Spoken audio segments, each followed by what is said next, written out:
Hi guys, welcome back to my channel. My name is Samantha if you are new here, and today's video is going to be on cognitive looping. So cognitive looping is a fancy word for thoughts and behaviors, or the thoughts that are repeating and usually engage in these behaviors. So repetitive thoughts are basically repeating on autopilot, and it's because you've given it so much attention that now it becomes a very normal or automatic thought or pattern.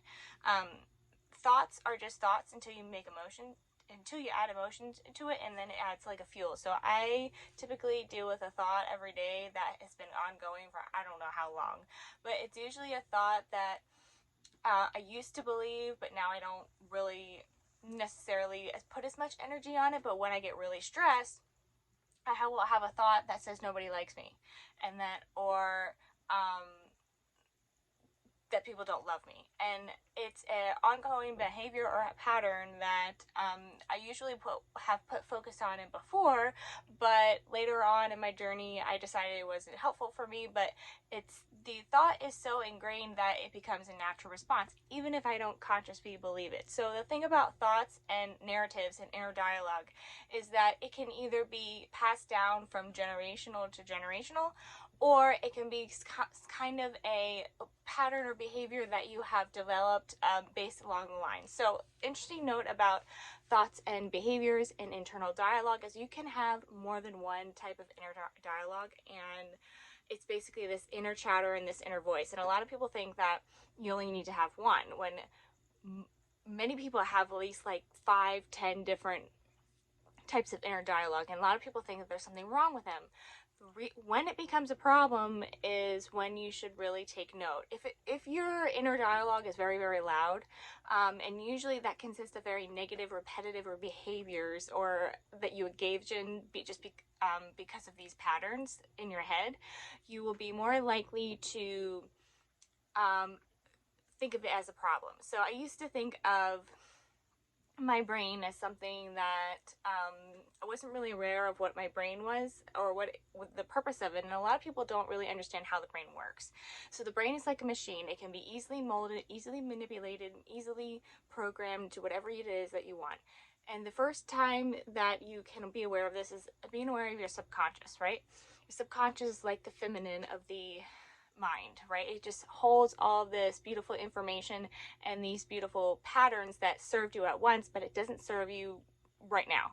But the information and the patterns are still there. So oftentimes these neural pathways will get very, very ingrained, and it will cause, then it'll be like connected into your nervous system and your nervous system responses. So if you put enough emotion and thoughts together, it will create a reaction. So let's say you've had an experience to where you're really not consciously thinking about it, but you smell like a smell, or you hear like a voice, and your body reacts to these responses. This is one of the ways that your body tells you that it remembers. Your body holds so much information and so much wisdom, it's not even funny. It is always telling you what it needs, what it wants. It's an environment. Your cells in your environment, your cells in your body are constantly reacting to your environment. So everyone is basically a product of their environment, which is why it is super, super helpful and super important that if you want to really experience true healing and be free or lessen depression and anxiety, it's going to have to be a community and environmental thing. You cannot do this on your own. And the way that the cognitive looping works and how it can be fixed is not only through helping each other, but also it can be helped through taking different actions. So your brain is just going to keep talking, and it's going to keep mentioning things that you don't want to think about. These are all not things that you would necessarily be doing, but it's more like picking up threats. Brings me to my next point. If you are a person that is very consistent in having very high cortisol in their body, you're going to be more likely to have fearful thoughts. And you can tell when you have high cortisol in your body, which the majority of people do in America, because we live a very high, fast fast-paced environment, there's always something to do, there's not enough people doing it, is if you have a lot of thoughts and you kind of go to one thought to the next, or they're racing, you're not really being aware of what your body is doing, you're just kind of more in your head, that's a symptom of that you have a lot of cortisol in your body. Now, the way that is really helpful for me personally, and what I have seen other people when they have struggled with racing thoughts, because just because you are a person that struggles with racing thoughts, it doesn't mean that you have to be like that forever.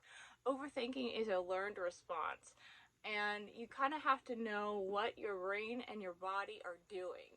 So it's going to be a practice to where you're not going to be living so much on autopilot, or like just accepting that this is the way that you are. So if you're a person that struggles with these cognitive patterns, that these loops that keep repeating over and over again, it's not an indication that you should look further into it. It's an indication that you need to take different physical actions within your life. So it's kind of like telling your brain's telling this story, whatever story it is. You need to take not necessarily the opposite action, but it's a good idea depending on what it is.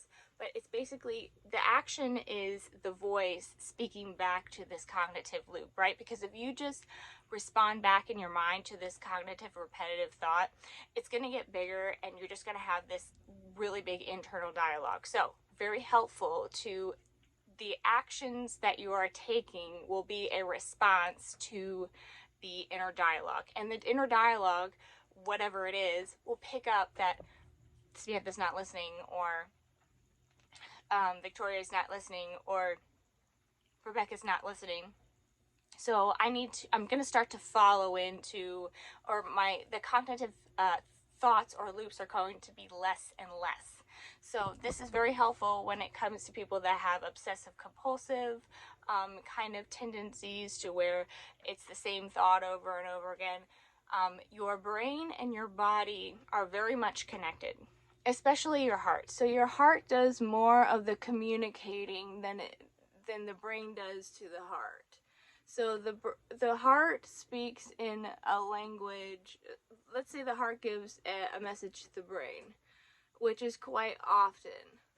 And the heart kind of speaks more into like emotion, and it speaks, that's kind of like for another video, but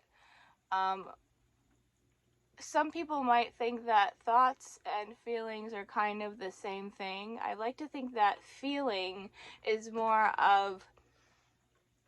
so the heart's way of speaking, versus like in verbal or written words. So that's why people that are very deep feeling people are more heart-centered, you should say. And there could be a more scientific evidence for another video, but cognitive looping is a way that you have trained your mind into thinking. So if you've trained your mind to thinking this way, you can also train your mind not to think this way. Your inner dialogue is just a narrative or an old story that you once believed, but you probably might not want to believe it anymore. So your brain holds all of the narratives that you have ever believed about yourself, and the only one that can truly change is you, and not necessarily listening to your brain. I'm not saying to just completely throw out your brain altogether, but your brain is like, your mind is beautiful, and it's like an algorithm on a social media. Whatever you focus on will grow, and it will kind of bleed out into everything else. What you focus on will kind of grab your attention more often than not, or when your mind wanders, it will kind of be the same exact type of focus. So you want to practice switching focus continuously throughout today, and making sure that you take consistent actions into the direction that you want to go, even if your brain tells you that you don't want to be doing it, or it's not a good idea. Your subconscious is just a subconscious. It's a way for her to hold information, to protect you, or to remind you not to do certain things, but it doesn't necessarily mean that they are facts. So Thank you guys so much for listening, and I hope this was helpful. And I will leave also some helpful links in the description box below. And of course, check out my art store. Thank you so much. Bye.